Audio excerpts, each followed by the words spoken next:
Habacuc, chapitre 3. Prière d'Habacuc, le prophète. Éternel, j'ai entendu ce que tu as annoncé, je suis saisi de crainte. Accomplis ton œuvre dans le cours des années, ô Éternel. Dans le cours des années, manifeste-la, mais dans ta colère, souviens-toi de tes compassions. Dieu vient de Théman, le Saint vient de la montagne de Paran. Sa majesté couvre les cieux, et sa gloire remplit la terre. C'est comme l'éclat de la lumière. Des rayons partent de sa main. Là réside sa force. Devant lui marche la peste, et la peste est sur ses traces. Il s'arrête, et de l'œil il mesure la terre. Il regarde, et il fait trembler les nations. Les montagnes éternelles se brisent, les collines antiques s'abaissent. Les sentiers d'autrefois s'ouvrent devant lui. Je vois dans la détresse les tentes de l'Éthiopie, et les tentes du pays de Madian sont dans l'épouvante. L'Éternel est-il irrité contre les fleuves? Est-ce contre les fleuves que s'enflamme ta colère? Contre la mer que se répand ta fureur, pour que tu sois monté sur tes chevaux, sur ton char de victoire? Ton arc est mis à nu. Les malédictions sont les traits de ta parole.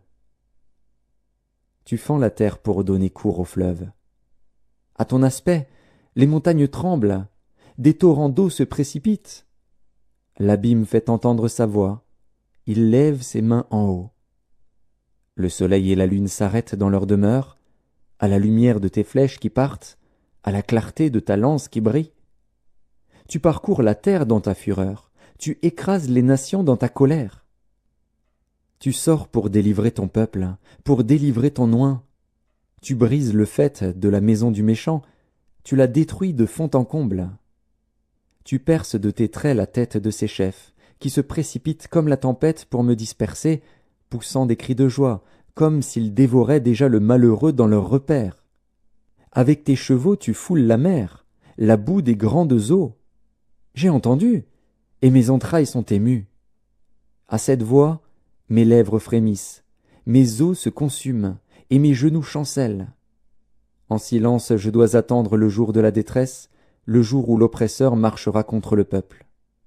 Car le figuier ne fleurira pas, la vigne ne produira rien, le fruit de l'olivier manquera, les champs ne donneront pas de nourriture.